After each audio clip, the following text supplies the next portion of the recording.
இந்த மாதிரி பயங்கரமாக ஆக்ரோஷமாக பேசியிருக்காரு முதல்வர் மு.க.ஸ்டாலின் அவர்கள். என்னப்பா ஸ்பெஷல் அப்படின்னு கேட்டிங்கன்னா, அவருடைய பிறந்தநாள் தான் ஸ்பெஷல். பிறந்தநாள் விழா கொண்டாடிட்டு இருக்கிறாங்க. அந்த மேடை வந்து ரொம்ப முக்கியமான மேடை. அந்த மேடையில் ஒருத்தர் என்ன சொல்கிறார் அப்படின்னா, குடும்ப அரசியல் கண்டிப்பாக வேணும், குடும்ப அரசியல் தான் பண்ணணும், இந்த காலகட்டத்துக்கு அதான் கரெக்ட் அப்படின்ற மாதிரி பேசியிருக்கார். பேசினது யார்? என்ன சொல்லும்? குடும்ப அரசியல் ஒருத்தர் ஆதரிச்சு பேசுகிறாரா? யார் அவர்? மக்கள் நீதி மய்யம் கட்சியின் தலைவரும் எம்பியுமான கமல்ஹாசன் அவர்கள். அவர் இந்த மேடையில் பேசுகிறார். எது? முதல்வர் மு.க.ஸ்டாலின் அவர்களுடைய பிறந்தநாள் விழா மேடையில் பேசுகிறார். அந்த மேடையில் அவர் என்ன சொல்கிறார் அப்படின்னு பார்த்தீங்கன்னா, மறுபடியும் இவர் முதல்வராக வரணுங்கிறது நமக்கு ஆசை கிடையாது, தமிழ்நாட்டுடைய தேவை.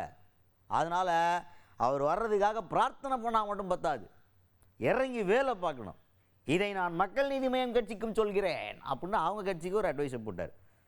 அது மட்டும் எந்த மாதிரி அட்வைஸை போட்டார் அப்படின்னா, கொஞ்சம் எக்ஸ்ட்ரீமாக போயிட்டு, திமுக 70 வருஷம் ஆரம்பித்து நடத்திக்கிட்டு இருக்கிறாங்க, பெரிய சீனியர், நம்மலாம் 9 வருஷம் சின்ன பச்சா.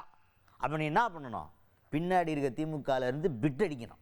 பின்னாடி இருக்க பெஞ்சை பார்த்து பிட் அடிச்சேன்னா நீ உருப்பிட்டுருவேன், ஏன்னா நமக்கு தான் ஒன்றும் தெரியாது அப்படின்ற மாதிரி பேசியிருக்காரு கமல்ஹாசன் அவர்கள். அவர் ஒன்றும் தெரியாதுன்னு சொல்லலை, பட் நீங்கள் கற்றுக்க வேண்டிய திமுக நிறைய இருக்குது, அதனால் அவங்கள்ட்ட கற்றுக்குங்க, நம்ம உருப்பிட்டு ஊரோட சேர்ந்துடலாம் அப்படின்னு அட்வைஸை போட்டிருக்காரு கமல்ஹாசன் அவர்கள்.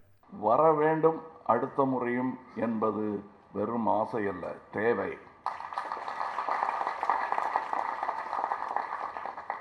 அதை அப்படித்தான் நாம் பார்க்க வேண்டுமே தவிர, இதற்காக பிரார்த்தனை செய்து கொண்டிருப்பதில் அர்த்தமில்லை. வேலை செய்ய வேண்டும். அது மக்கள் நீதி மையத்திற்கும் சேர்த்து சொல்லுகிறேன். இவங்க 70 வருஷமாக பண்ணிட்டு இருக்காங்க, அவங்களுக்கு தெரியும். உங்களுக்கு 9 வயசு தான் ஆச்சு. அதனால தைரியமா பின்னாடி டேபிள்ல இருந்து காப்பி அடிங்க, பாஸ் ஆயிடுவீங்க. நிஜமா சொல்றீங்க. அதுக்கு அடுத்தது தான் அந்த குடும்ப அரசியல் மேட்ருக்கு வர்றார். குடும்ப அரசியல் தான் வேணும் அப்படின்னு சொல்றார். ஆமாம், திமுகவோட இப்போ பயங்கரமாக ஒருங்கிணைந்து பயணிச்சுட்டு இருக்காரு. அப்போ குடும்ப அரசியல் ஆதரிச்சு தானே பேசணும் அப்படின்ற மாதிரி நீங்கள் தப்பு கணக்கு போட்டிங்கன்னு வச்சுக்கோங்களேன், யூ ஆர் ராங். அவர் அந்த அர்த்தத்தில் சொல்லலை. நம்மளாம் சின்ன வயசில் காந்தி அவர்கள் என்ன சொல்லுவோம்? காந்தி தாத்தான்னு சொல்லுவோம். நேரு அவர்கள் என்ன சொல்லுவோம்? நேரு மாமான்னு சொல்லுவோம். அப்படி எல்லாரையுமே நம்ம உறவுகளாக நினச்சி வளர்ந்த ஒரு ஜென்ரேஷன் இல்லையா? அப்போ எல்லாரும் நமக்கு குடும்பம் மாதிரி இல்லையா? அப்போ தமிழ்நாடே ஒரு குடும்பங்கிறப்போ அங்கே பண்ணுற அரசியல் எப்படி வேறு அரசியலாக இருக்க முடியும்? அது தமிழ்நாட்டு மக்கள் என்கிற அவங்களுடைய குடும்பத்திற்காக பண்ணும் அரசியல் அல்லவா அப்படின்ற மாதிரி ஒரு லாஜிக் எத்துனவர். புரியுதா? குடும்ப அரசியல்னால் வெறும் அவங்க குடும்பம் கிடையாது, தமிழ்நாடே ஒரு குடும்பம்டா அப்படின்ற மாதிரி ஒரே போடு முடிஞ்சு. எவனுமே இனிமேல் குடும்ப அரசியலை பற்றி பேசவே கூடாது அப்படின்ற மாதிரி ஒரு போடு போட்டு விட்டார் கமல்ஹாசன் அவர்கள். மக்களை குடும்பமாக நினைக்கும் தலைவர்கள் எல்லோருமே குடும்ப அரசியல் தான் செய்து கொண்டிருக்கிறார். அதுதான் தொடர வேண்டும். அப்படித்தான் நாங்கள் தமிழகத்தை விடுங்க, காந்தி தாத்தா நேரு மாமா அப்படி வளர்ந்த பையன் நான், அப்படித்தான் இருக்க வேண்டும்.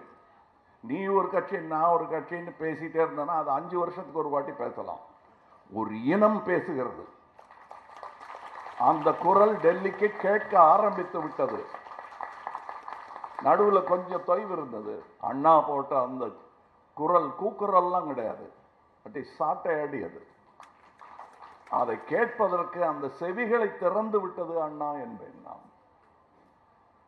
இன்னைக்கும் பேசுறாங்க. நான் பேச போகும்போது அந்த ஸ்பீச்சை மாத்திரம் ஒரு வாட்டி பார்த்துக்குங்க. எங்களுக்கு நோட்ஸ் கொடுத்துட்டு போயிருக்காரு அண்ணா. இனி தெற்கு தேயவே தேயாது, தேய விட மாட்டோம்.